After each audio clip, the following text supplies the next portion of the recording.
membres de la communauté homéostasie, les chercheurs de la communauté homéostasie, serviteurs apollinaires. Alors, frère Hermilka, bonjour, j'espère que tu essaies de suivre mon travail.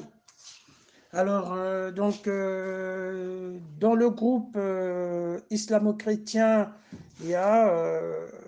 j'ai posé la question aux musulmans, pourquoi la circoncision est pratiquée obligatoirement dans l'islam et elle fait partie de la charia, parce que la charia, ce sont des lois d'Allah, et Allah, dans le Coran, n'a pas parlé de la circoncision. Le prophète Mohammed, dans la Sunna, n'a pas parlé de la circoncision. Les compagnons de Mohammed n'étaient pas circoncis. Mohammed n'était pas circoncis. Et pourquoi les musulmans plus tard ont la pratique obligatoire de la circoncision jusqu'à ce que la circoncision existe dans la charia islamique, alors que la charia est tirée du Coran et de la Sunna. Et dans les deux livres, la circoncision n'existe pas, mais elle est tirée d'où pour qu'elle apparaisse dans la charia? Effectivement, pas un musulman n'a pu me répondre, et il y en a un seul qui a eu le courage de me répondre en disant ceci. Écoutez bien, les membres de la communauté homéostasie, chers musulmans, chers chrétiens, écoutez, chers chercheurs, écoutez bien. La réponse de ce musulman. Le Coran leur demande de croire au livre précédent. Entre parenthèses, au passage qu'il qualifie quelquefois de falsifié. Donc, le Coran leur demande aussi de croire au prophète précédent. Donc, croire au prophète précédent, vous vous en doutez bien, c'est croire au message délivré par les prophètes précédents. C'est dans ce sens, quand ils lisent la Bible, Abraham a pratiqué la circoncision à Ismaël, Isaac, eux, ils circoncis dans ce sens-là. Alors, je lui ai posé la question, est-ce que ce sont les savants musulmans qui t'ont donné cette explication? Il m'a dit non, que tout le monde a la capacité de comprendre le Coran. Voilà, c'est comme ça qu'il m'a expliqué. Bon, et après, il faut savoir que les musulmans, dès qu'il y en a un qui émet une idée, et quand ça leur arrange, tout le monde saute dessus parce qu'ils estiment que l'idée elle est bonne pour défendre l'islam. Bon, visiblement, il me répond, ce ne sont pas les savants, c'est tout le monde qui est invité à comprendre le Coran. Et un autre musulman qui prend le culot de pouvoir répondre en disant « Oui, tu as donné une bonne réponse et toi, tu viens pour détruire toute sa réponse. Toi, tu es satanique, Apollinaire. Depuis que je te connais, tu es satanique. » Effectivement, lui, il me connaît depuis longtemps. Lui qui me connaît depuis longtemps, s'il était en France, on aurait peut-être fait un débat. Karim Manifi, je ne le connais pas. Bon, il m'avait dit qu'il n'avait pas le temps au débat. Bon, tant mieux. Bref, alors, je vais vous donner ici, dans ce groupe homéostasie, les éléments de réponse de ma part pour que les chercheurs, les musulmans, les chrétiens soient au courant de cette réponse, puissent méditer, l'analyser, etc., etc., etc., etc., excusez-moi. Et donc, voici la réponse. J'ai dit à ce musulman-là, je trouve que ton raisonnement est incohérent. Il est d'autant incohérent et d'autant insensé. C'est-à-dire, le raisonnement n'a aucun sens, ne tient pas debout. Pourquoi? Pourquoi le raisonnement ne tient pas debout? Mohamed, il a bien enseigné à ses compagnons que le Coran soit enseigné, que le Coran enseigne de croire aux prophètes précédents, que le Coran enseigne de croire au message des prophètes précédents. Mohamed l'a bien enseigné. Mohamed, quand il a commencé sa révélation, de faire ses prédications, de ses révélations, jusqu'à la fin des prédications de sa révélation, il y a eu au total 40 années. 40 années, c'est énorme. Donc, Mohamed, il avait tout le temps de demander à la société musulmane de circoncire les enfants. Je peux comprendre que les compagnons ne soient pas circoncis parce qu'ils étaient adultes. Je peux comprendre que Mohamed ne soit pas circoncis parce qu'il était adulte. Mais je ne peux pas comprendre, en 40 ans de prédication, que les musulmans n'aient pas reçu une information de Mohamed, ni dans le Coran venant d'Allah, ni dans la Sunna venant de Mohamed, pour la pratique de la circoncision. Donc, la question qui se pose, comment se fait-il, les musulmans de l'époque de Mohamed, qui ont reçu l'information de suivre les préceptes, les messages des prophètes précédents, et que eux, ils étaient au courant de la pratique de la circoncision, pourquoi ils ne l'ont pas pratiquée?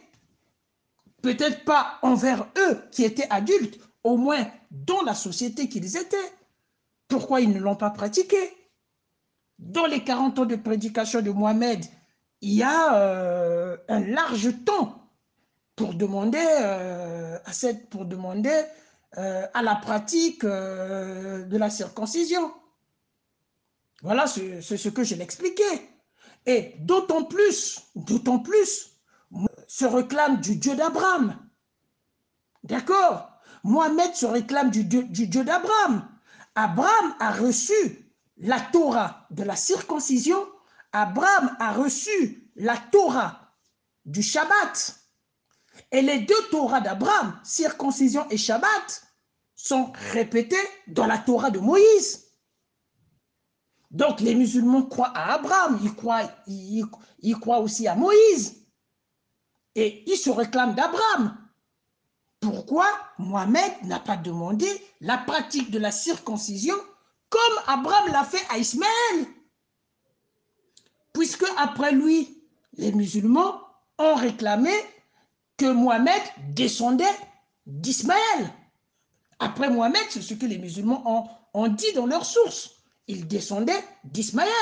La première biographie de Mohamed, elle a été présentée par Ibn Ishaq, qui remonte la biographie de Mohamed par qui remonte les ascendants de Mohamed par Ismaël jusqu'à Abraham. C'est Ibn Ishaq. Après, le Sahih Bukhari ne remonte pas jusqu'à Ismaël. Il arrête jusqu'à la 4e génération plus haute, plus en avant que la génération de Mohamed. Il arrête à cet ancêtre de Mohamed, qui est 4 générations plus tôt que Mohamed.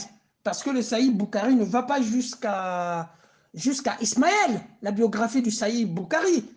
Mais la biographie de Ibn Ishaq et ceux qui ont copié Ibn Ishaq plus tard ont remonté jusqu'à Mohamed. Alors, donc, selon les sources islamiques, lorsque je me fonde de la biographie présentée par Ibn Ishaq, ce sont des sources islamiques. Selon les sources islamiques, Mohamed descend d'Ismaël.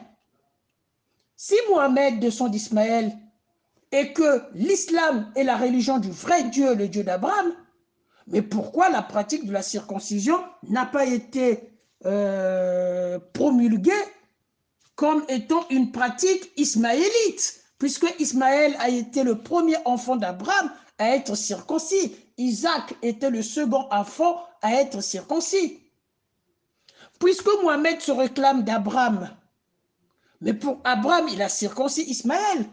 Pourquoi Mohamed n'a pas enseigné dans ses prédications la circoncision, comme Abraham l'a fait?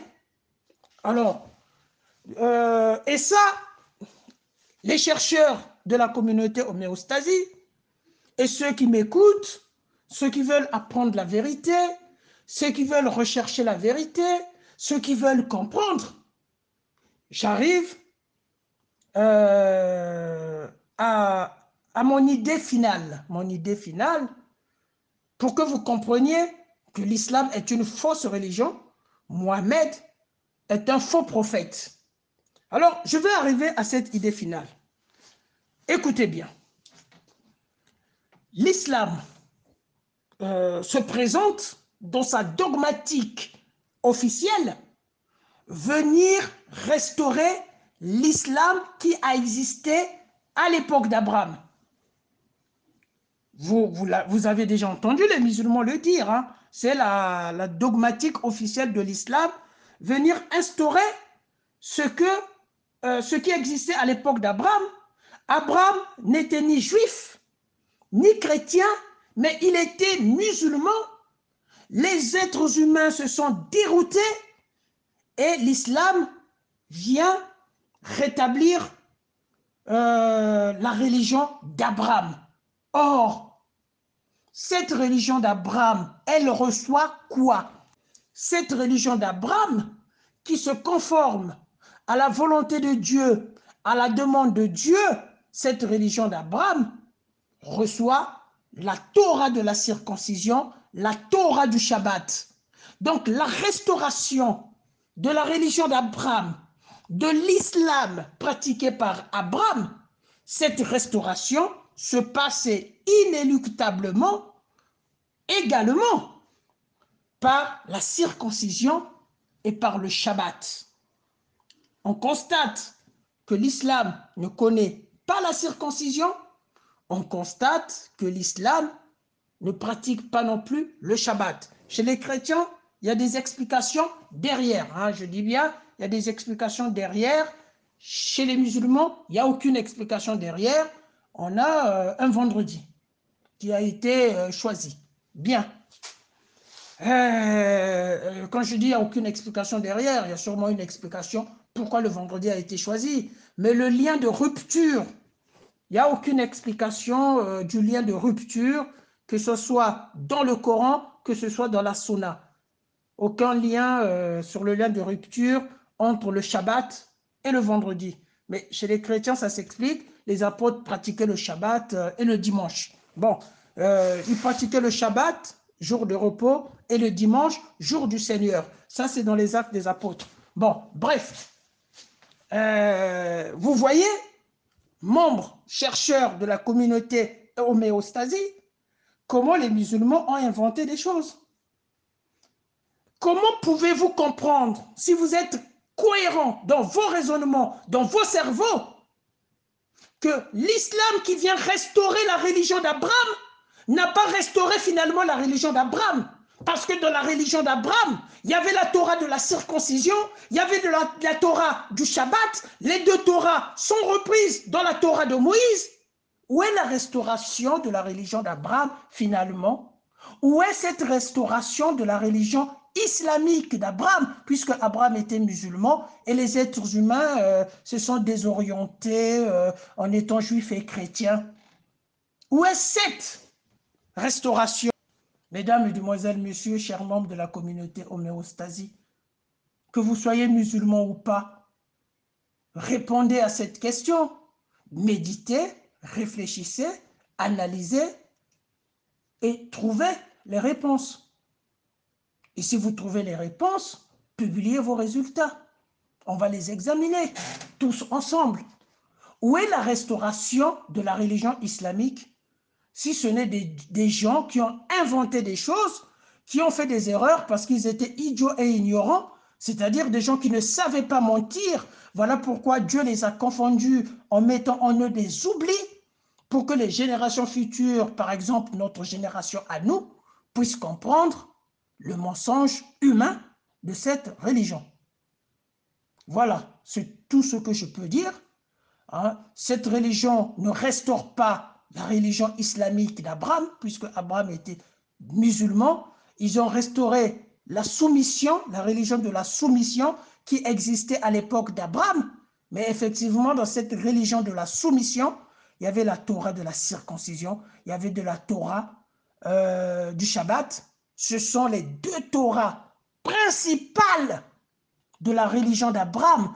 Oubliez les deux Torahs principales de la religion d'Abraham.